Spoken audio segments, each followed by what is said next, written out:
उत्तमा स्वात्मचिन्ता स्यात् मोहचिन्ता च मध्यमा अधमा कामचिन्ता स्यात् परचिन्ता धमाधमा। ये परमानंद स्तोत्र की बात है। 4 प्रकार की चिंताएं बता रहे हैं। 4 चिंताएं हमको मोक्षमय प्रकाशक में भी आई है, ठीक है, लेकिन ये थोड़ी सी दूसरी चिंताएं हैं। क्या? उत्तमा स्वात्म चिंता स्यात्, सबसे उत्तम चिंता कौन सी है कि मेरा आत्म कल्याण कैसे होगा, मैं सुख को कब प्राप्त होऊंगा, मेरा उत्थान कब होगा, ऐसा निरंतर विचार होना, ये सर्वोत्कृष्ट चिंता है। फिर दूसरी चिंता कह रहे हैं मोह चिंता च मध्यमा। मोह चिंता मतलब ये शरीर ठीक रहे या फिर शरीर का स्वास्थ्य बना रहे आदि आदि, इसमें कोई रोग का प्रादुर्भाव ना हो।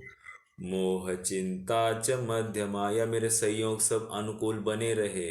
ये जितनी भी बात चलती है ये कह रहे हैं कि मोह चिंता च मध्यमा, ठीक है।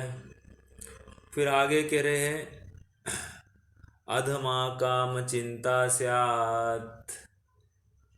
काम चिंता मतलब थोड़ा सा अपन ये करेंगे, मोह चिंता मतलब शरीर ठीक रहे जिसको लेकर मैं अपना स्वाध्याय कर पाऊँ, इस प्रकार से। और काम चिंता मतलब विषय भोगों की वांछा, मुझे विषयों की वांछा मिल जाए, भोग मिल जाए, तो सर्व प्रकार की संपन्नता हो आदि आदि, ये काम चिंता। और सबसे अंतिम में पर चिंता धमा धमा, अधम से अधम चिंता कह रहे हैं कि पर की चिंता करना, इसका ये करो, उसका वो करो, ऐसा करो, वैसा करो, ये जितनी भी बातें हैं ये पर की चिंता। और इस पर की चिंता को लेकर कह रहे हैं कि ये अधम चिंता है। निष्कर्ष इसमें इतना ही है कि सर्वोत्कृष्ट चिंता अपना उत्थान कैसे किया जाए, इसको ही बताया गया है। और इसलिए हम भी इस जिन वचनों को सुन रहे हैं, तो जिन वचन को सुनने का मूल प्रयोजन हमारा आत्मकल्याण कैसे होगा, किस प्रकार होगा, अब तक क्यों सम्यक्त्व नहीं हो रहा है, अब तक हम क्यों अपने स्वभाव से, या ये परिणति ऐसी सुनी सुनी क्यों है, उसे अपने चैतन्य रत्नाकर की प्राप्ति क्यों नहीं हुई है, ऐसा निरंतर विचार होना चाहिए। और जब तक ये विचार नहीं होता है तब तक वो अंतरंग धगश, वो अंतरंग एक निरंतर जो कणिका है जो मुझे खींच रही है, वो सुलगती नहीं है। वो एक कहने की बात इतनी है कि वो एक डोरा निरंतर, या वो एक ज्वाला निरंतर धधकनी चाहिए। उस धधकने के बल पर ये निरंतर उस आत्म परिणति के प्रति आकर्षित बना रहना चाहिए। जिस दिन आकर्षण खत्म हो गया उस दिन ये संसार में भटकने के लिए इससे कोई रोक नहीं सकता है। बात तो आकर्षण की है। पृष्ठ क्रमांक 237 237 नीचे का पैराग्राफ है। यहाँ अपन ने प्रारंभ किया था, पूर्ण नहीं हुआ था। अपन प्रश्न भी एक बार करते हैं और जल्द से जल्द इस विषय को अब समाप्त कर लेते, फिर आगे हमको सम्यक चारित्र का अन्यथा रूप, बहुत ही मार्मिक प्रकरण चलने वाला है। यहाँ कोई कहे कि ज्ञान तो इतना होता है, परंतु जैसा अभव्य सेन को श्रद्धान रहित ज्ञान हुआ वैसा होता है।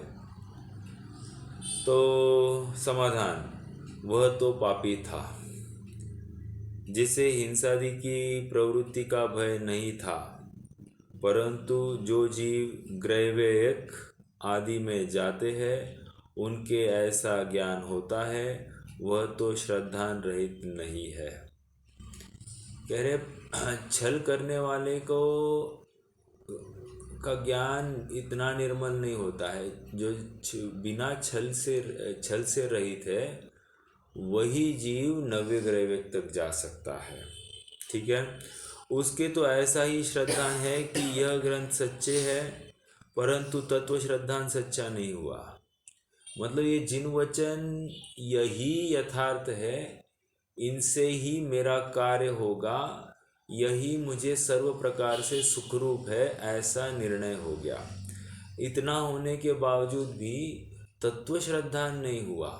स्व में स्वपना और पर में परपना, एकत्व विभक्त आत्मा को ध्याया नहीं, अर्थात अपने आत्मा में अपनत्व एकत्व स्थापित करना और पर में परत्व स्थापित करना या अन्यत्व स्थापित करना, ये इसको हुआ नहीं, और इसी को लेकर तत्व श्रद्धान सच्चा नहीं रहा।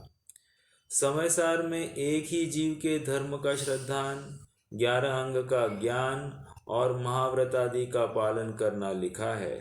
प्रवचन सार में ऐसा लिखा है कि आगम ज्ञान ऐसा हुआ जिसके द्वारा सर्व पदार्थ को हस्तामलकवत जानता है। यह भी जानता है कि इनका जानने वाला मैं हूँ, परंतु मैं ज्ञान स्वरूप हूँ। इस प्रकार स्वयं को पर द्रव्य से भिन्न केवल चैतन्य द्रव्य अनुभव नहीं करता, इसलिए आत्मज्ञान शून्य आगम ज्ञान भी कार्यकारी नहीं है। नहीं प्रतिफलंती ज्ञान शून्य, क्या है वो?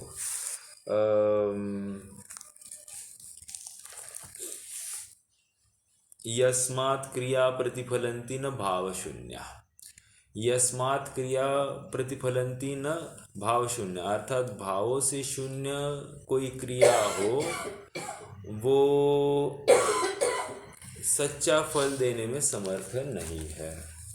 तो परंतु ज्ञान स्वरूप हूँ, इस प्रकार स्वयं को पर द्रव्य से भिन्न केवल चैतन्य द्रव्य अनुभव नहीं करता, इसलिए आत्मज्ञान शून्य आगम ज्ञान भी कार्यकारी नहीं है। आत्मज्ञान शून्य आगम ज्ञान, अर्थात ज्ञान भी कार्यकारी कब है या शास्त्र भी कार्यकारी कब है? जहाँ पर आत्मज्ञान हो। अब जहाँ पर आत्मा की खबर नहीं है वहाँ पर वो ज्ञान भी कार्यकारी नहीं है। इतनी बात यहाँ पर समझनी। ठीक है।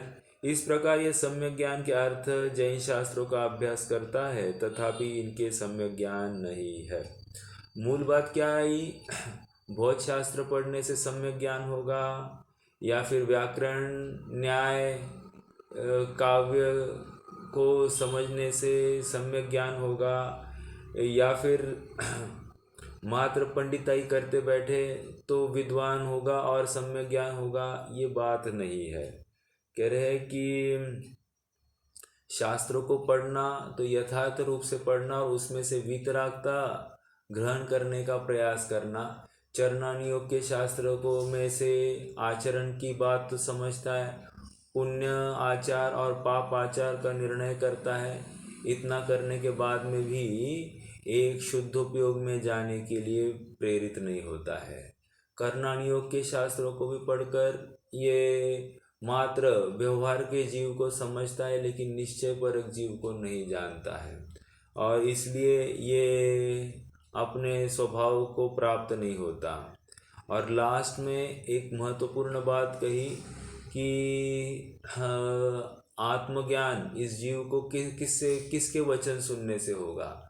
तो कह दिया कि मिथ्या ज्ञानी के मुख से भी आप वचन सुनो, कोई प्रॉब्लम नहीं, उससे भी ये वचन सुनकर आपको आत्मज्ञान हो सकता है, सम्यक ज्ञान हो सकता है।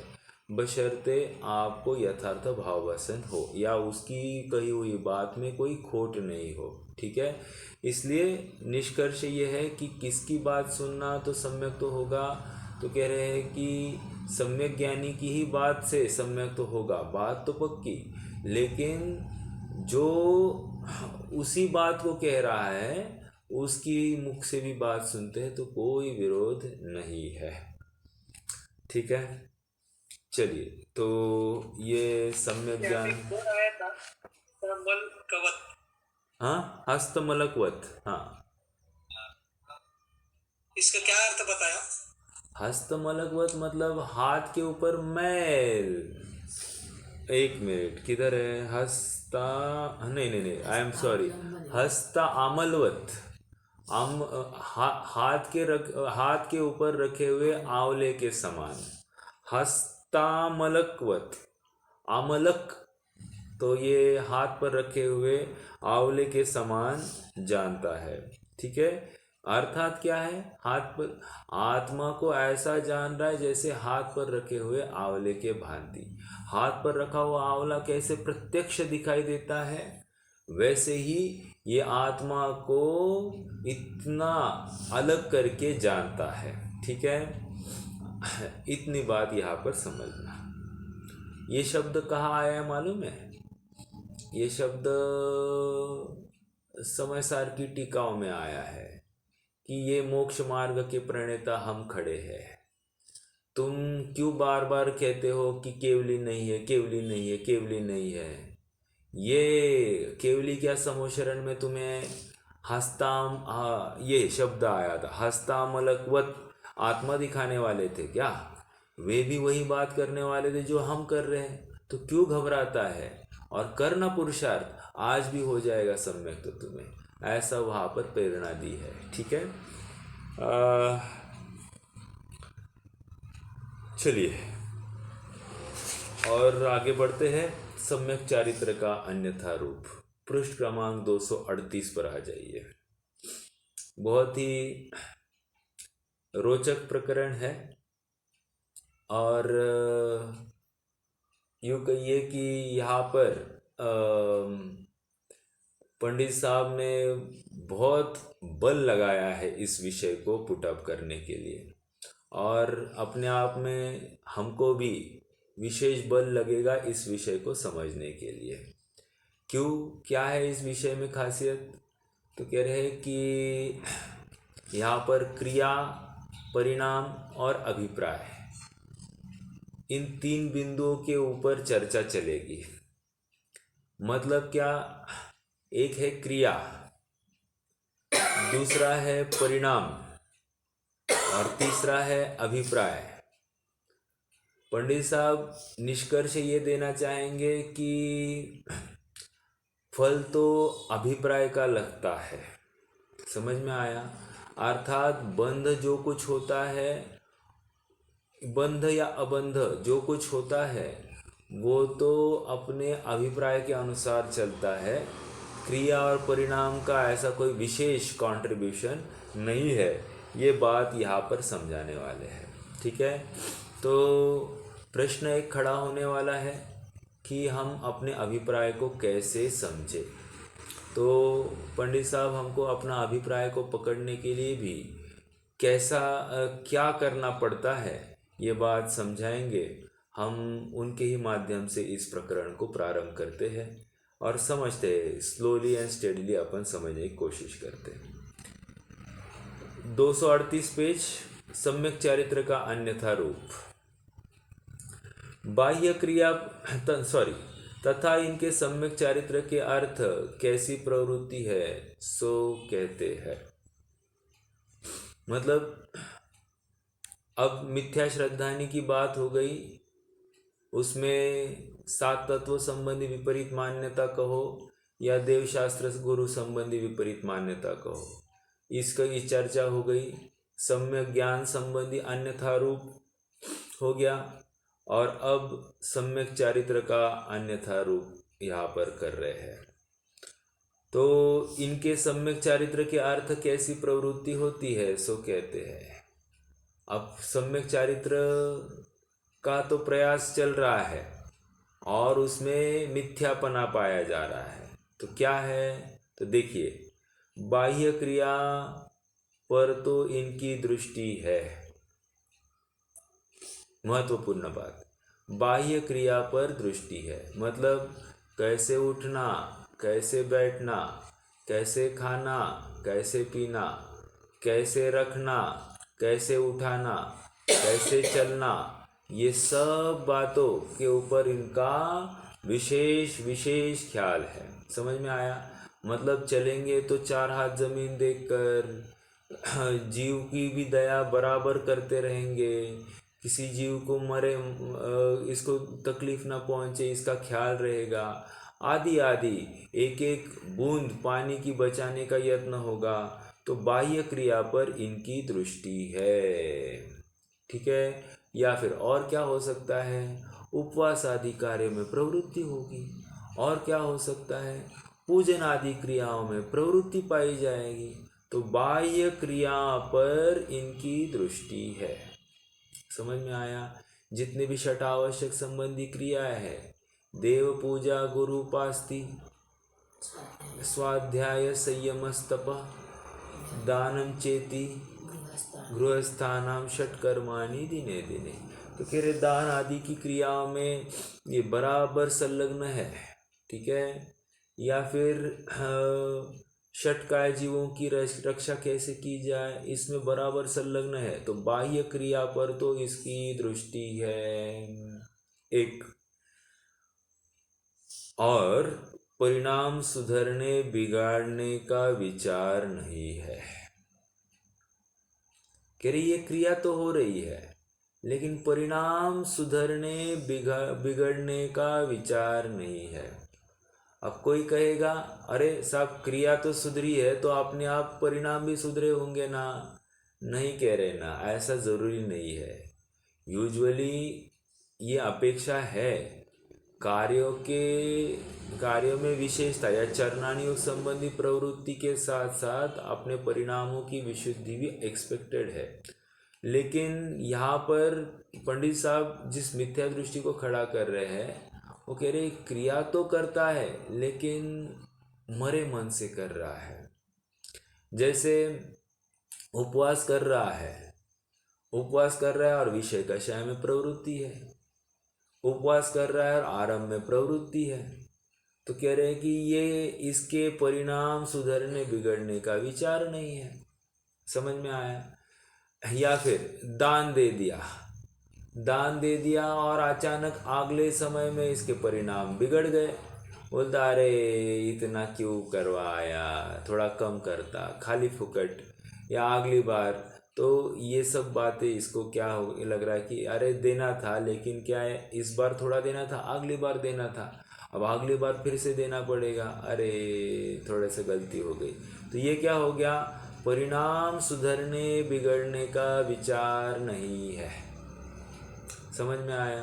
तो कहने की बात इतनी है कि बाह्य क्रिया पर तो दृष्टि है, लेकिन परिणाम जिससे सुधरेंगे ये इसकी खबर नहीं है, विचार नहीं है कि मेरे परिणाम सचमुच सुधर रहे हैं या बिगड़ रहे हैं। ओके? मान लीजिए कि हम भक्ष्य भोजन कर रहे हैं, तो शरीर की क्रिया मतलब बाह्य क्रिया तो भक्ष्य भोजन संबंधी है, लेकिन भोजन में आसक्ति है या अनासक्ति है इसकी तो ख्याल ही नहीं है। तो कह रहे हैं कि परिणाम सुधरने बिगड़ने का विचार ही नहीं है। समझ में आया? और थोड़ा सा परिणाम सुधरने बिगड़ने के ऊपर अपन चर्चा कर रहे हैं। जैसे पूजन आदि कर रहा है, ये तो बाह्य क्रिया है, तो बाह्य क्रिया की तो पर तो इनकी दृष्टि है कि द्रव्य बराबर चढ़ा रहा है, ये फलम निर्विपामिति बोल दिया तो फल बराबर डाल रहा है, जलम निर्विपामिति बोला तो जल डाल रहा है, आदि आदि एकदम परफेक्ट कर रहा है। ओके? तो बाह्य क्रिया पर तो दृष्टि है और परिणाम बिगड़ने सुधरने का विचार नहीं है। मतलब यहाँ पर कह रहे हैं कि क्या शब्द पढ़ रहा है, कुछ भी भावभाषण नहीं हो रहा है। अर्थात वहाँ पर मान लीजिए कि अब तक अगणित जड़ द्रव्यों से प्रभु भूखन मेरी शांत हुई।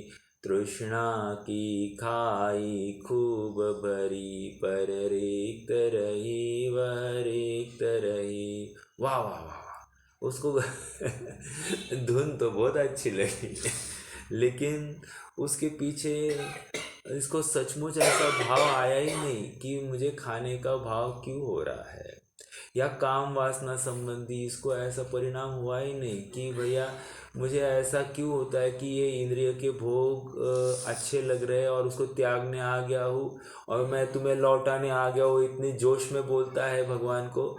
लेकिन लौटाने पर भी फिर से जैसे ही पूजन से मुंह फेरता है तो फटाफट पहले उन्हीं विषय भोगों में जाता है। तो कह रहे हैं कि परिणाम सुधरने बिगड़ने का विचार नहीं है। समझ में आ रही बात? तो ये परिणाम बिगड़ने सुधरने के ऊपर इसका बिल्कुल भी। व्हाट इज परिणाम? परिणाम मतलब आप यूँ कहिए कि चारित्र मोह।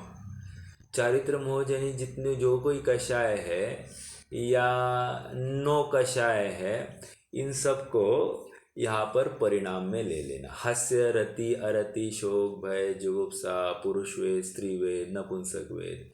स्वयं को पुरुष ही जानते रहता है, स्वयं को स्त्री ही जानते रहना। कह रहे ये परिणाम सुधरने बिगड़ने का कोई। अब मैं शुद्ध आत्मा हूँ अगर ऐसा कह रहा है, ठीक है, तो फिर परिणाम बिगड़ने सुधरने का मतलब फिर भी ऐसा होते हुए स्वयं को स्त्री, स्वयं को पुरुष, पिता, माता, इंजीनियर, डॉक्टर आदि आदि जो कोई उपाधि सहित जानता है, तो कह रहे हैं कि परिणाम सुधरने बिगड़ने का कोई भी विचार नहीं है। मतलब इतनी अच्छी बात सुनकर स्वाध्याय कर रहा है, सुन रहा है, इतनी सब बातें सुनकर भी अपने परिणामों को सुधारता नहीं है। मान लो कोई वचन सुनता है तो किसी और की ही बात चल रही हो, अपनी ही बात नहीं चल रही है, ऐसा विचार करता है। या फिर इसको बात सुनते हुए भी किसी और में ऐसी गलती है ये याद आती है, लेकिन अपने में ऐसी गलती ना हो या इसको निकाल दे या भविष्य में ना हो, ऐसी भावना कहाँ भाता है। परिणाम या फिर ये कह रहा है कि भूतकाल में अपने भी परिणाम ऐसे ही बिगड़े होंगे, तो ये मुझ में ही ऐसी गलती आई होगी, आज नहीं है इसलिए क्या हुआ, मैं दूसरों की निंदा क्यों करूं। तो दूसरे की निंदा कर लेता है तो अपने आप परिणाम बिगड़े बिना थोड़ी ना करने वाला है वो, तो परिणाम बिगड़ जाते हैं बिल्कुल। तो यहाँ पर परिणाम सुधरने बिगड़ने का विचार नहीं है। समझ में आई बात?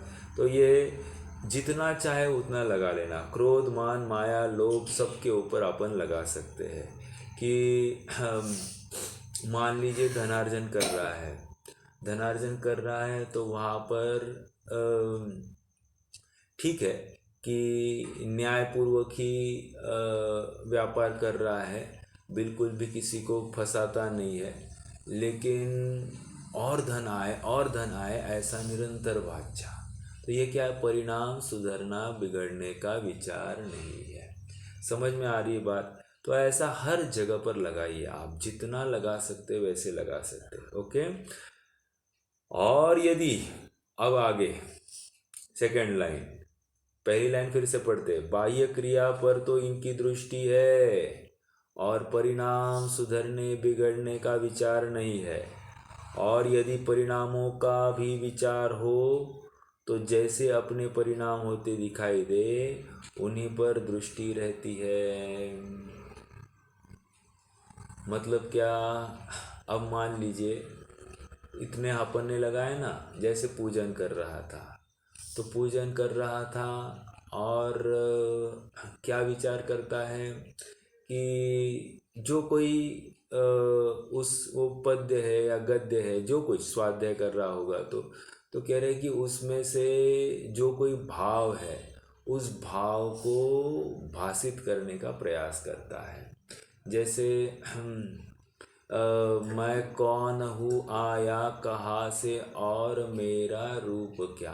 तो ऐसा प्रश्न ये भी स्वयं को, जब ये भक्ति कर रहा है तो ये स्वयं को प्रश्न करता है, मैं कौन हूँ? तो इमीडिएटली जवाब भी देता है, मैं शुद्धात्मा हूँ, शरीर से भिन्न पृथक ऐसा एक ज्ञानानंदमयी शुद्धात्मा हूँ। ओके, और क्या हूँ? तो कहते हैं कि मैं कौन हूँ, आया कहाँ से, और मैं कब कहाँ से आया हूँ? मैं संसार परिभ्रमण करते आया हूँ, निगोद आदि अवस्थाओं को पार करके मैं इस मनुष्य अवस्था में आया हूँ। तो आया कहाँ से, और मेरा रूप क्या? मेरा रूप क्या है? जानन देखन, ज्ञान दर्शन से युक्त ही मेरा रूप है। जानना जानना जानना जानना, निरंतर ऐसी जो सविकल्पपना, सचेतनपना मेरा दिखाई दे रहा है, यही मेरा सच्चा रूप है, ये परम सुखमय है, ऐसा निर्णय करना। ये कह रहे हैं कि ये भाव भाषण कर रहा है। क्या कहा? और यदि परिणामों का भी विचार हो, परिणामों का विचार हो मतलब भाव भाषण कर रहा है। समझ में आया? तो जो कथन कर रहा है उसका भाव भाषण भी इसको हो रहा है। ठीक है, तो वेरी गुड। लेकिन इससे भी काम नहीं हो रहा है ना। पंडित साहब आगे बताएंगे कि परिणामों के सुधार से भी कुछ प्रॉब्लम है, पूरा काम नहीं हुआ। ओके, क्यों नहीं हुआ देखते हैं अपन। यहाँ पर तो समझते पहले, यदि परिणामों का भी विचार हो तो जैसे अपने परिणाम होते दिखाई दे उन्हीं पर दृष्टि रहती है। मतलब क्रिया हो रही है अनुकूल और परिणाम भी हो रहे हैं अनुकूल। जैसे भोजन कर रहा है तो क्रिया भक्ष्य सामग्री संबंधी एकदम विवेकपूर्वक खा रहा है, और परिणाम भी अभक्षक का तो त्याग हो ही हो, या रसना की लंपटता भी वहाँ पर नहीं हो, अनशन स्वभाव का निरंतर ध्यान का यत्न कर रहा है। ठीक है, तो परिणाम की विशुद्धि वहाँ पर पाई जा रही है। परिणाम तो निरंतर जागृति की तरफ है, ये समझ में आ रहा है। पूजन आदि भी करता है तो वहाँ पर भी परिणामों की विशुद्धि। मान लीजिए कि भक्तामर कहता हो, या नमोकार मंत्र कहता हो, या देवागम स्तोत्र कर रहा है, तो वहाँ पर भी एक एक शब्द का भाव भाषण उसको होता है। तो परिणाम का भी विचार वो कर रहा है। दान दिया तो दान देते समय में ये भावना भा रहा है कि बहुत अच्छा हुआ, मुझे ये दान देने का भाव आया और सामने वाले ने अनुमति दी, कितना बड़ा उपकार मेरे ऊपर।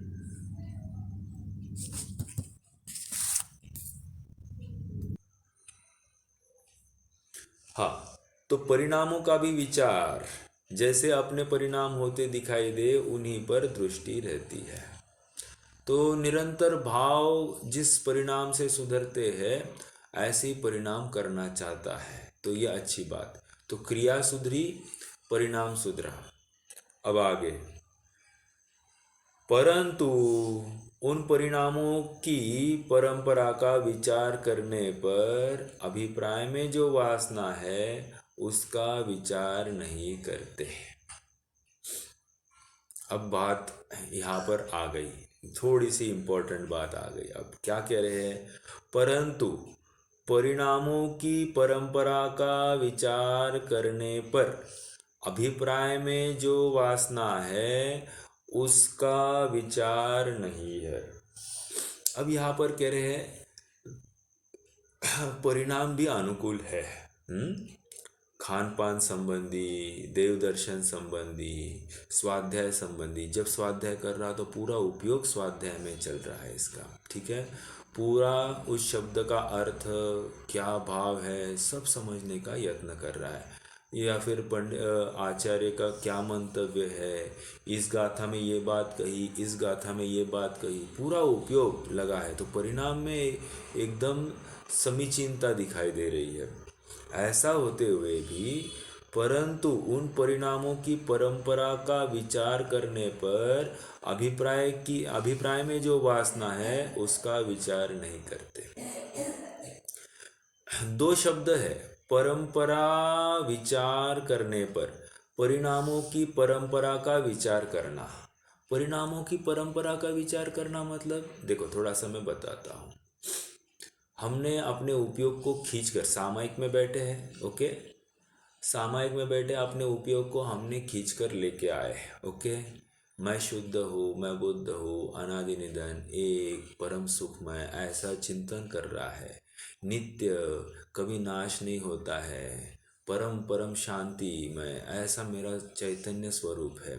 ऐसा निरंतर वो ध्यान रहा है अपने आत्मा को। अहम एक को खलु शुद्ध हो, मैं सचमुच एक हूँ और शुद्ध हूँ, ऐसा निर्णय कर रहा है। शुद्ध, कैसा शुद्ध हूँ? तो कहते हैं कि पर से भिन्न, अपने से अभिन्न, ऐसा शुद्ध हूँ। तो कह रहे हैं कि ये ऐसा वो परिणाम कर रहा है, ओके। लेकिन परिणामों की परंपरा का विचार करने पर, परंपरा का विचार मतलब बुद्धिपूर्वक तो बराबर उपयोग को खींच रहा है, लेकिन जैसे ही थोड़ी सी बुद्धि ढीली पड़ गई तो बराबर इसका उपयोग फिर से यहाँ से हट रहा है। फिर उसको दिन भर संबंधी जो व्यापार में कार्य किया था या गृहस्थी में जो कोई बातचीत हो गई थी, इन संबंधी विकल्प फिर से सताने लगता है। तो कह रहे हैं कि उन परिणामों की परंपरा का विचार करने पर, उन परिणामों की परंपरा का विचार करने पर मतलब बुद्धिपूर्वक तो बराबर भाव भाषण हो रहा है, लेकिन जैसे ही अबुद्धिपूर्वक की तरफ बात जाती है तो इसका परिणाम कहाँ जाता है? तो कह रहे कि परिणाम बराबर उसकी रुचि जहाँ पर है वहाँ पर जाता है। तो परिणामों की परंपरा का विचार मतलब परिणामों की जो कंटिन्यूटी है वो एंड किस में हो रही है, समझ में आया? मतलब बुद्धिपूर्वक तो शास्त्र में आया, लेकिन थोड़ा सा भी हट गया तो उसको ये जैसे जैसे अपन स्वाध्याय में बैठे, राइट, तो मैंने कहा थोड़ा सा उपयोग देकर सुनना, तो आप भी एकदम से अलर्ट हो गए। तो अलर्ट हो गए तो ये परिणाम को बुद्धिपूर्वक आपने अटेंटिव किया। अब कह रहे हैं कि जैसे ही थोड़ा सा कथन 5-6 स्टेटमेंट्स हो गए, आपका उपयोग फिर से दिन संबंधी कोई विकल्प था उसमें लग गया। तो कह रहे हैं उन परिणामों की परंपरा का विचार करने पर, तो बुद्धिपूर्वक तो आया था इन वचनों को सुनने के लिए, लेकिन अब क्या हो गया, 1-3-4 वचन सुन लिए और फिर वो उसके दिन संबंधी विकल्पों में गया। तो उसकी कंटिन्यूटी कौन सी चल रही है? परिणामों की दिन संबंधी विकल्पों में ही इसकी रुचि अभी तक पड़ी है। और इसलिए कह रहे उन परिणामों की परंपरा का विचार करने पर अभिप्राय में जो वासना है उसका विचार नहीं करते। अभिप्राय में जो वासना है मतलब अभिप्राय में जो रुचि है, रुचि रुचि अभिप्राय में जो आसक्ति है किसी पर्टिकुलर विषय संबंधी, उसको उसका विचार नहीं करता। अर्थात अभिप्राय की बात देखो, एक तो क्रियाओं में ही हम अटके रहे, क्रियाओं से हटकर हम अपने भावों को विशुद्ध करने की कोशिश करें तो भावों में अर्थात परिणामों में अटक गए, और परिणाम से भी हटकर हम अपने अभिप्राय किस तरफ झुका है इसका निर्णय करें तो काम यथार्थ होने वाला है। और ये क्या हो रहा है कि ये परिणाम तक ही रुक रहा है, परिणाम के आगे बढ़ नहीं रहा है, इसकी गाड़ी अभिप्राय तक आती ही नहीं, मेरी रुचि किस तरफ है। जैसे भोजन कर रहा है, राइट, तो भोजन में अंशन स्वभाव आदि आदि सब चिंतन कर रहा है, भक्ष्य सामग्री का ही सेवन कर रहा है। तो कह रहे हैं कि भाव भी परिणाम भी विशुद्ध है, लेकिन 1 कवल खा लिया, 2 कवल खा लिए फटाफट, अब क्या है, अब इससे मेरा शरीर ठीक होता है, इससे स्वास्थ्य अच्छा होता है, ये टेस्टी है, ये टेस्टी नहीं है, हैं? ये कहाँ से आ गया? मतलब अब भी 1 मिनट पहले कह रहा था कि अनशन स्वभावी हूँ, आरस हूँ, तो कह रहे हैं कि रसना ही नहीं है इसमें, इसमें खट्टा मीठा आदि कुछ भी नहीं है। ये ऐसा निर्णय कर रहा था आत्मा संबंधी, अचानक कहा गया ये विकल्प, ये तो डायरेक्टली इंद्रिय के भोग में लग गया।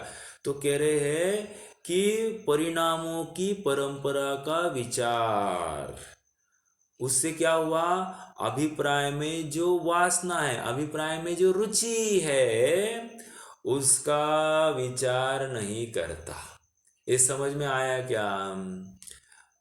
देखिए और एक उदाहरण लेते हैं। जैसे देव दर्शन करने आ गया। तो देव दर्शन करने आया तो भगवान की मूर्ति देखी, और मूर्ति देखकर उनकी वीतरागता, कैसे कैसे एक एक अंग से उनकी वीतरागता झलक रही है, इसका निर्णय करना चालू किया। तो परिणाम विशुद्ध, राइट। लेकिन क्या हुआ, अचानक, हे भगवान मेरा काम कर देना, ये अचानक उसका, ये अभी भगवान का स्मरण कर रहा है और अचानक ऐसा भाव हो गया। तो कह रहे हैं कि ये परिणामों की परंपरा का विचार करना। तो परिणाम एंड में कहाँ झुका, इसके अभिप्राय में इसकी जो रुचि पड़ी है किसी लौकिक विषय की, उस संबंधी वहाँ पर उसका उपयोग झुक गया। तो कह रहे हैं ये अभिप्राय की भूल। समझ में आ गया? अर्थात ये फिर अभिप्राय की भूल क्या है, भगवान से अपने कार्य करने की मान्यता इसकी पुष्ट है। भले ही ऊपर से कह रहा है कि भगवान किसी का कुछ नहीं लेते देते, किसी को सुखी दुखी करते नहीं है, इतने सब बातें कहकर फिर से क्या हो गया, हे भगवान मुझे मदद करना, मेरी मदद करना, ऐसा हो जाए तो बहुत अच्छा होगा। राम और रावण एकदम पेटेंट उदाहरण है। राम और रावण का उदाहरण लेते हैं। दोनों अब युद्ध के मैदान पर सामने खड़े हैं, और क्रिया हमको क्या दिखाई दे रही है, युद्ध हो रहा है, अर्थात एक दूसरे को मारने की चेष्टा है। ठीक है, शरीर की क्रिया के माध्यम से तो ये बात दिखाई दे रही है। एक बात क्रिया हो गई, परिणाम, परिणाम भी वैसा ही है कि मैं इसको परास्त कर लूँ और मेरी सीता को इनसे प्राप्त कर लूँ। राम की अपेक्षा रावण क्या विचार कर रहे हैं कि मैं इसको परास्त करूं और फिर इसकी सीता को इसको लौटा दूं। तो कह रहे हैं कि ये भी, इसका भी परिणाम यहाँ पर इस जाति का है, लेकिन परास्त करने का परिणाम दोनों का है। ओके, आगे फिर कह रहे हैं कि अभिप्राय की बात, अभिप्राय की बात कह रहे हैं कि अब यहाँ पर राम की अपेक्षा विचार करें कि मैं इसको कहाँ हरा सकता हूँ, मैं तो इस शुद्धात्मा हूँ, ऐसा अभिप्राय, परंपरा की परिणामों की परंपरा का विचार। परिणामों की परंपरा का विचार मतलब ये निरंतर अपने आत्मा में ढुलक रहा है, निरंतर एक मैं शुद्धात्मा हूँ ऐसा वो निरंतर भावभास चल रहा है। तो कह रहे हैं कि अभिप्राय में अलग बात चल रही है, क्रिया में अलग बात चल रही है, और परिणामों में अलग बात चल रही है। समझ में आया? तो प्रश्न यहाँ पर खड़ा हो रहा है कि फल काय का लगेगा। कह रहे अभिप्राय में जो वासना है, अर्थात अभिप्राय में जो रुचि है कि मैं किसी पर द्रव्य का कुछ कर नहीं सकता हूँ, ये तो मेरा वर्तमान राग है या मेरा पुरुषार्थहीनता है कि मैं पर से सुखी होने की कल्पना कर रहा हूँ, लेकिन सचमुच मेरा शुद्धात्मा ही परम सुखमय है, ऐसी वो अभिप्राय की भाषा है। और वो अभिप्राय की भाषा के स्तर पर वो अपने आप उसको निरंतर वो एक टोका चलते रहता है, और यही उसकी वासना, वासना की तरफ से हमको ख्याल पड़ता है कि ये आत्मा रुचिवंत है। देखो ये एक उदाहरण हो गया। अब और एक उदाहरण खड़ा कीजिए। जैसे अभी कोई नाटक चल रहा है, राम रावण का ही नाटक चल रहा है। राम का पात्र है सुरेश और रावण का पात्र है रमेश। ठीक है, चलो उल्टा लेते हैं, राम रमेश ऐसा लेते हैं, और रावण का सुरेश। अब कह रहे हैं कि क्या हो गया, क्रिया इसकी बराबर, वो डायलॉग वैसे के वैसे बोल रहा है, क्रिया हो रही है। ओके, परिणाम ये इतना भाव आवेग में बोल रहा है कि मेरी सीता को लौटा दो, आदि आदि, और वो कह रहा है मैं तुम्हारी सीता को नहीं लौटाऊंगा, आदि। तो अब मैंने उसे जीत लिया। ये जो कुछ बातें हैं वो आपस में डायलॉग बाजी चल रही है, और इतनी तन्मयता से कह रहे हैं कि परिणाम में कुछ भी अपने को फर्क नहीं दिखाई दे रहा है। ओके, ऐसा होता हुआ भी क्या वो राम, मतलब रमेश का जीव स्वयं को राम अनुभव रहा है क्या? नहीं अनुभव रहा है। अभी भी इस समय में जब वो कह रहा है कि मेरी सीता लौटा दो, उस समय में वो कौन सीता, क्या सीता, ये अभिप्राय की भाषा है कि नहीं, या फिर मैं तो रमेश हूँ, ऐसा वो निरंतर स्वयं को अनुभव रहा है कि नहीं अनुभव रहा है। कह रहे हैं कि yes, this is what it is. अभिप्राय में जो वासना, उसका विचार, अभिप्राय की वासना ख्याल में आई क्या, कि वहाँ पर वो स्वयं को प्रत्येक समय में क्या अनुभव रहा है, इसकी बात। वो राम का पात्र स्वयं को प्रत्येक समय में रमेश अनुभव रहा है, भले ही परिणाम में अर्थात वर्तमान क्रिया रूप राम जैसा ही 100% उसकी एक्टिंग चल रही है। राम विह्वल होता हुआ दिखाई दिया, आकुल चित्त होकर वो भटक रहा है, तो ये भी आकुल चित्त हो रहा है, और ऐसा आकुल चित्त हो रहा है कि सामने वाला देखकर एकदम इस सामने वाले जो श्रोता है उसकी एक्टिंग को देखकर पूरे भाव विभोर हो जाए, इतनी जबरदस्त एक्टिंग। ऐसा होते हुए भी वो उसकी अभिप्राय की वासना का ख्याल में अपन ले सकते हैं। समझ में आ रहा है? तो ये लाइन क्या हो गई फिर से?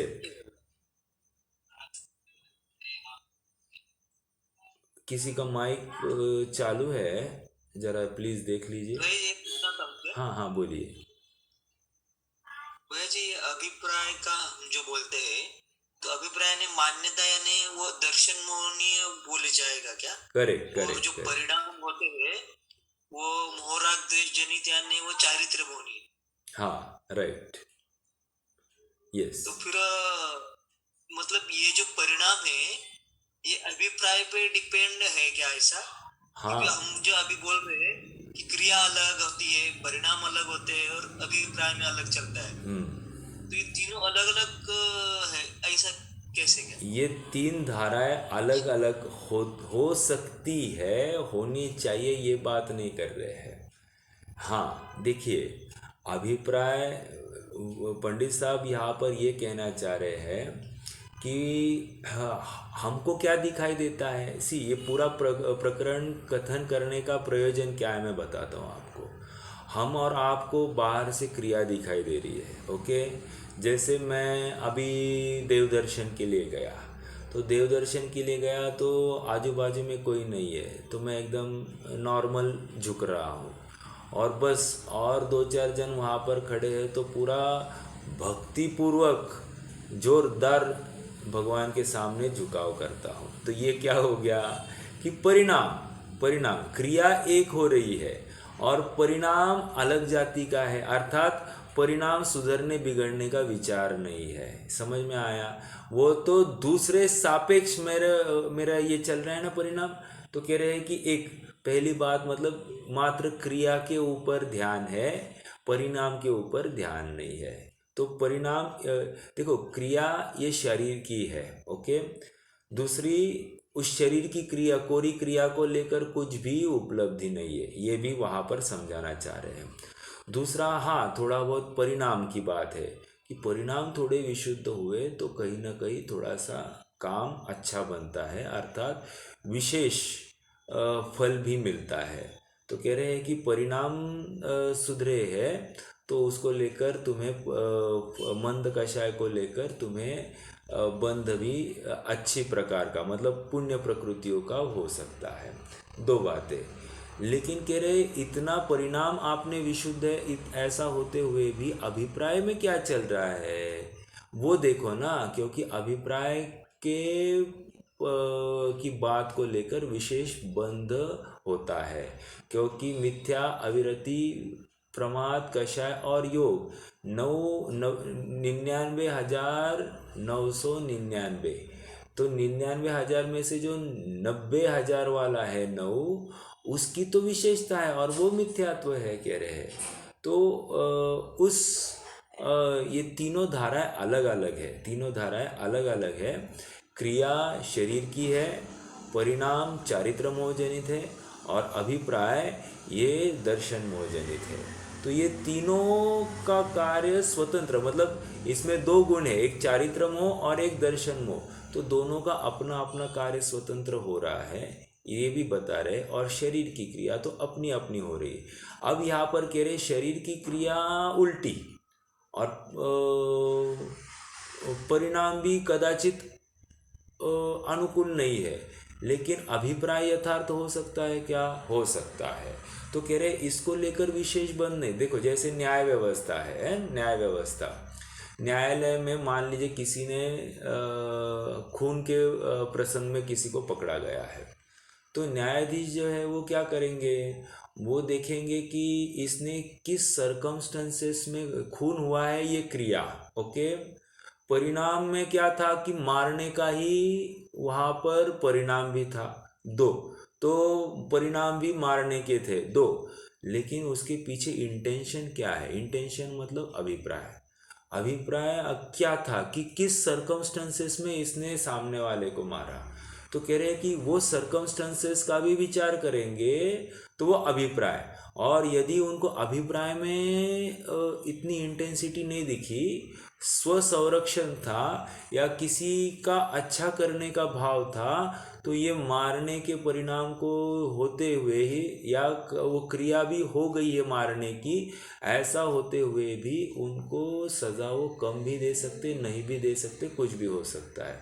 तो मूल तो अपन लौकिक जगत में भी देखते हैं कि परिणाम को, सॉरी, अभिप्राय को लेकर या तुम्हारी इंटेंशन क्या था उसको लेकर तुम्हारा अपराध भी निश्चित किया जा सकता है। तो हाँ, अपने आप में ये तीनों अलग अलग चीज़ें हैं, तीनों का फल अपने आप अलग लगता है।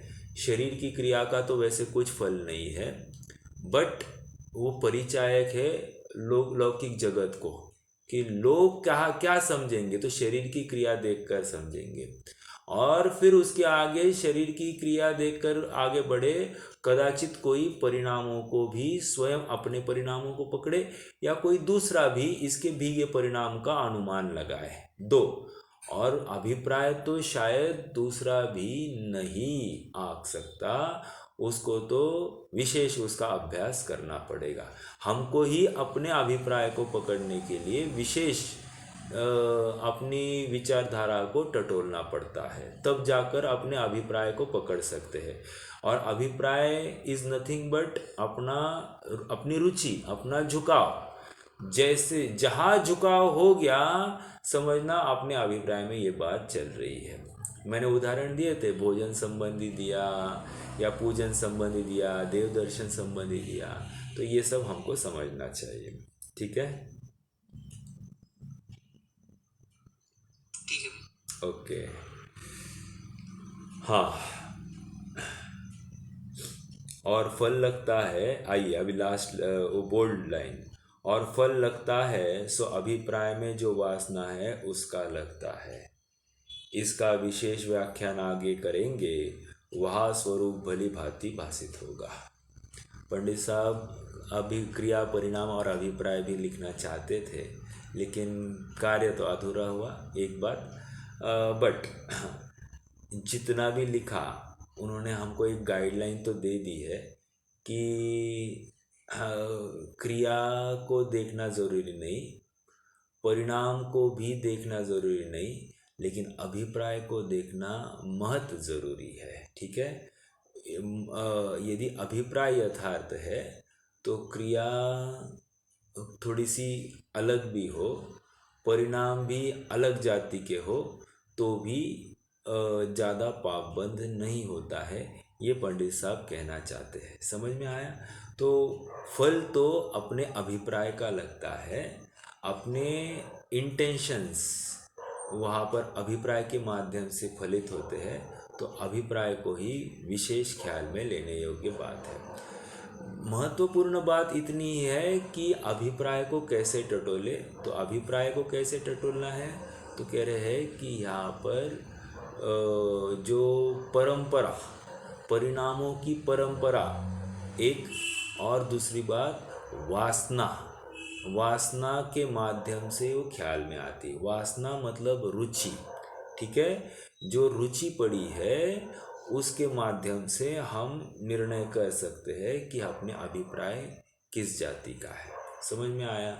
मतलब देखिए, बहुत ही सूक्ष्म बात है, और ये भूल जितने भी मिथ्या दृष्टि है, जिन वचन का रसापान करते हैं, अभी भी मिथ्या तो बना है, तो कहीं ना कहीं यही भूल होनी चाहिए। अभिप्राय में क्या चल रहा है यही पकड़ में नहीं आ रहा है। ओके, एक बार हम ये पूरा पैराग्राफ पढ़ते हैं और फिर आगे बढ़ेंगे।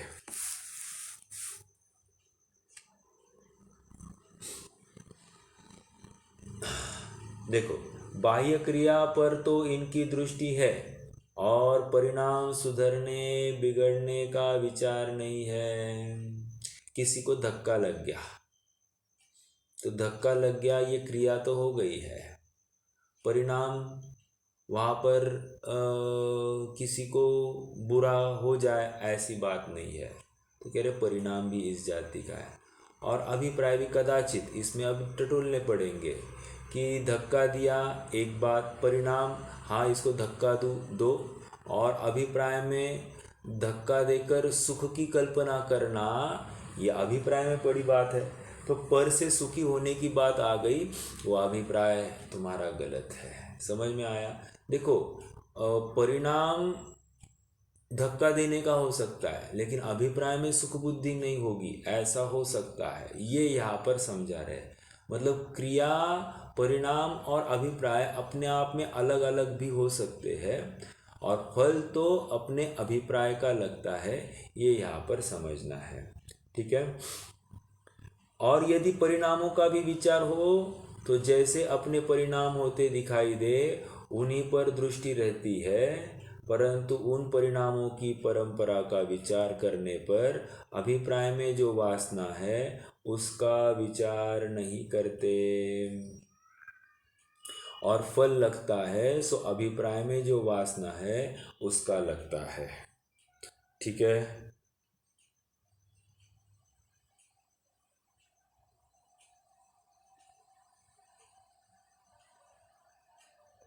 देखिए, एक उदाहरण ना मैं आपको देता हूँ, है ना।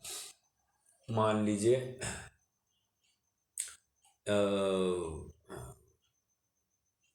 तीर्थंकर महावीर और उनका सर्वोदय तीर्थ, मेरे ख्याल से उसमें ये पर्टिकुलर उदाहरण है। उदाहरण ये है कि मान लीजिए दो जीव एक कमरे में बैठे हैं। ठीक है? एक जीव ज्ञानी है, एक जीव अज्ञानी है, लेकिन दोनों सच्चे देव के ही भक्त है। अभी ज्ञानी तो भक्त ही होगा, अज्ञानी भी भक्त है, यहाँ पर ये समझना। इतने में होता ऐसे है कि अपने इन दोनों एक कमरे में बैठे हैं, मान लीजिए तत्व चर्चा ही कर रहे हैं, और उतने में एक शेर कमरे में घुसता है। अब ये क्या करेंगे? ये इनको तो भागने का अब कोई अवसर नहीं है, तो बैठना एक ही शरण है। ओके, एक बात हो गई। अब कह रहे हैं कि इनके जो दोनों नमोकार मंत्र कहना चालू करते हैं, तो नमोकार मंत्र क्यों? तो अज्ञानी किस बुद्धि से नमोकार मंत्र कहता होगा? क्रिया देखिए, क्रिया क्या है? शरीर की नमोकार मंत्र कहना, और ज्ञानी भी नमोकार मंत्र कह रहा है। एक परिणाम में क्या है कि परिणाम मतलब वहाँ पर निरंतर कषाय मंद हो रही है, अज्ञानी भी अरहंत के स्वरूप का विचार कर रहा है, पंच परमेष्टि के स्वरूप का विचार कर रहा है, और ज्ञानी भी पंच परमेष्टि के स्वरूप का विचार कर रहा है। अरहंत है 42 गुण सहित, अनंत चतुष्टय सहित, सिद्ध है 8 गुणों सहित, आचार्य 36 गुणों सहित, 28 मूल गुणों का निरतिचार पालन करते हुए अपने स्वरूप को ध्याते, आदि आदि जितनी भी बातें हैं ना, सब परिणाम में बराबर वो अपने परिणाम को मैप कर रहे हैं। दोनों, हाँ दोनों। तो दो बातें हो गई, शरीर की क्रिया, णमुकार मंत्र का उच्चारण, परिणाम वहाँ पर पंच परमेष्टि के स्वरूप का भाववासन होना। अब कह रहे हैं अभिप्राय। मेरा प्रश्न है आपसे, आप थोड़ा सा ट्राई कीजिए, अभिप्राय में क्या होगा, ज्ञानी और अज्ञानी, बोलिए। भाई जी, अज्ञानी के लिए एक से मुझे सुख होगा, ऐसा होगा, यानी हाँ लौकिक सुख की वांछा वगैरह ऐसे कुछ। हाँ हाँ हाँ। और ज्ञानी के, ज्ञानी के मेरा भी ऐसा ही स्वरूप है जैसे अनंत परमेष्टि का, मतलब हाँ ऐसा हो सकता है। देखिए अपन थोड़ा सा इसमें अब ये वो क्रिया की तरफ आपका ध्यान जाने दीजिए। वो ये दोनों नमोकार मंत्र क्यों कह रहे हैं, प्रश्न तो ये खड़ा होना चाहिए ना, दोनों नमोकार मंत्र क्यों कह रहे हैं। तो कह रहे हैं कि अज्ञानी जो है ना, वो नमोकार मंत्र इसलिए कह रहा है कि इसको कहने से पाप का नाश होता है और ये उपसर्ग टल जाएगा। ओके तो अभिप्राय में इसका क्या पड़ा है, मेरे ऊपर उपसर्ग आया, ये बात पड़ी है। मेरे ऊपर मतलब आत्मा और शरीर की एक क्षेत्रावघा अवस्था को ही आत्मा मान लिया है, और मेरे ऊपर उपसर्ग आया है, वो टल जाएगा। तो अभिप्राय में क्या है, शरीर बुद्धि पड़ी है। ओके। और अणमुकार मंत्र भी जो कह रहा है, भले ही भाव वासना सहित कर रहा है, लेकिन वहाँ पर अपेक्षा ये है कि णमुकार मंत्र से अपना उपसर्ग टल जाएगा। ओके। अब ज्ञानी की बात लीजिए। ज्ञानी जानता है कि जीवन मरण सब निश्चित है, और णमुकार मंत्र कहने से ऐसा कुछ जीवन पहले या बाद में नहीं होगा, अपने समय में ही होगा जीवन मरण। और इसलिए अब मैं क्या कर सकता हूँ, तो मैं अपने मंद कषाय रूप कार्यों में प्रवृत्ति कर सकता हूँ, क्योंकि जिससे मेरे परिणाम मंद हो जाए। बाकी कार्य तो जैसा होना है वो तो निश्चित ही है। ऐसी विचारधारा के साथ में अभिप्राय संबंधी विचारधारा ऐसी रखकर यह णमुकार मंत्र का उच्चारण कर रहा है। तो ये समझ में आया, दोनों के विचारधारा में फर्क हमको ऐसा दिखाई दे रहा है। कहने की बात यह है कि अभिप्राय में ऐसा भी सोच सकता है ना कि परंपरा से कोई बोला उसको भाई इससे मोक्ष होता है, इससे मोक्ष होता है, तो वो कहने लग गया, लेकिन उसको स्वरूप नहीं पता। किसको, अज्ञानी को, अज्ञानी को। हाँ तो वो भी हो सकता है ना। अरे आप चाहे वैसे केस खड़ी कर दीजिए। अभी मान लीजिए कि णमुकार मंत्र कह रहा है, एक अज्ञानी, देखो एक स्थूल अज्ञानी, ओके, एक सूक्ष्म अज्ञानी और एक ज्ञानी, ऐसे 3 जीव खड़े कीजिए। और फिर इसमें स्थूल अज्ञानी तो परिणाम में ये तो मेरा का मतलब, वो तो भाव भाषण भी नहीं कर रहा है, भाव भाषण ही नहीं कर रहा है, पंच परमेष्टि को स्मरण ही नहीं कर रहा है। और अभिप्राय में क्या है कि पाप का नाश होने वाला है, मेरे पाप का नाश होने वाला है, भगवान आकर मुझे बचाएंगे, भगवान आकर मुझे बचाएंगे। ये एक अभिप्राय वाला हो सकता है। णमुकार मंत्र ही कह रहा है, क्योंकि कोई ऑप्शन ही नहीं ना, इसलिए। दूसरा अपन ऐसा रख सकते हैं, परिणाम उसके मंद कषाय रूप है, भाव भाषण करता हुआ, लेकिन अभिप्राय में खोट। और तीसरा जो है वो ज्ञानी है, उसके परिणाम भी अच्छे और अभिप्राय में भी खोट नहीं है। इस प्रकार हो सकते हैं। तो कहने की बात यह है कि ऐसे नाना प्रकार। तो प्रश्न ये है, इन 3 जनों में अच्छे से बुरा कौन सा है, तो कह रहे कि जो ज्ञानी है, ऑफ कोर्स उसका अभिप्राय भी अच्छा है, परिणाम भी यथार्थ है और क्रिया भी यथार्थ हो रही है।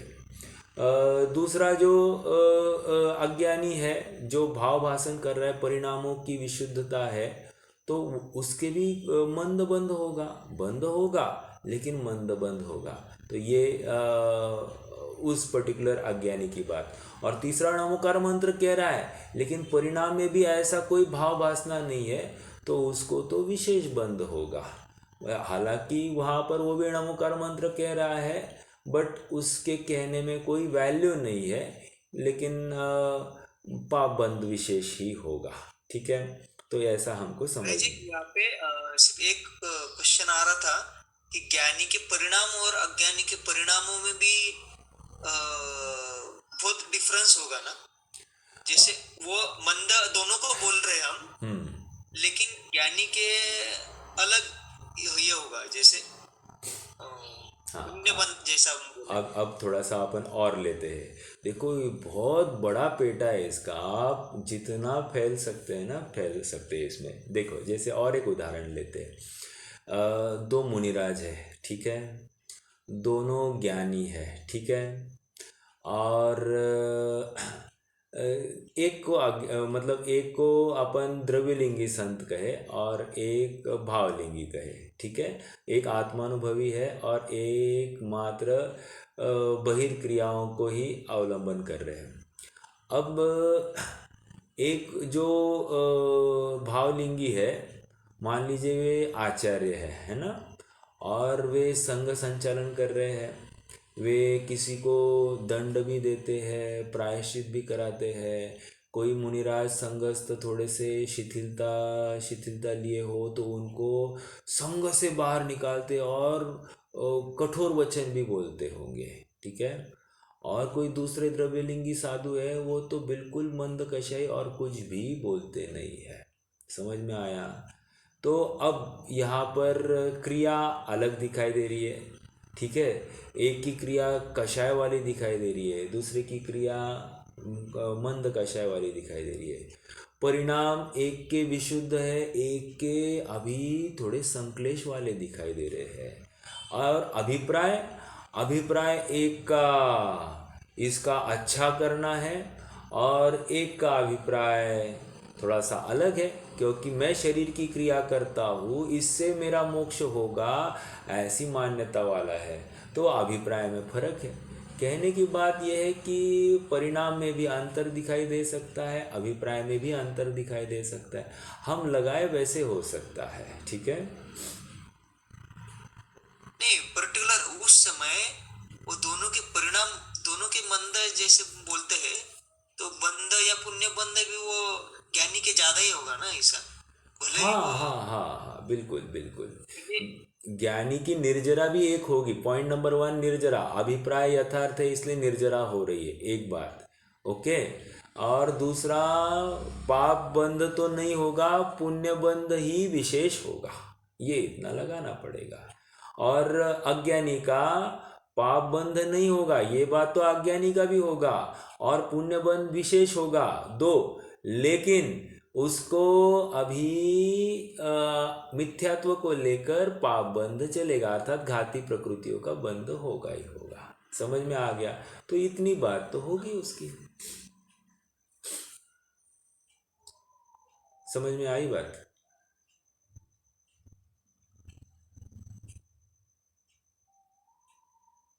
कुछ कहना चाहते हैं क्या रोहित भैया? नहीं, ठीक है भाई। ओके, ठीक है। तो ये अपना आज एक पैराग्राफ हो गया है, क्रिया, परिणाम और अभिप्राय। यहाँ पर क्रिया, परिणाम और अभिप्राय अपने आप में अलग अलग हो सकते हैं, और विशेष फल तो अपने अभिप्राय का लगता है। यद्यपि परिणाम का भी फल है, विरोध नहीं है इसमें, परिणाम का भी फल है, लेकिन कंपेयर टू अभिप्राय परिणाम के फल की ऐसी विशेषता नहीं है। हमको 99,999 को याद रखना, और उसमें 90,000 वाला जो वैल्यू है वो अभिप्राय के फल को लगना है, और फिर परिणाम को 9,000 वाला भाव देना है। कहने की बात इतनी है कि अपने आप में अभिप्राय संबंधी जो परिणाम है या भाव है उसके विशेष बंध का कारण या अबंध का कारण बनता है। ठीक है, चलिए रुकते हैं। और कोई प्रश्न है किसी को तो रख सकते हैं, नहीं तो जिनवानी स्तुति करेंगे।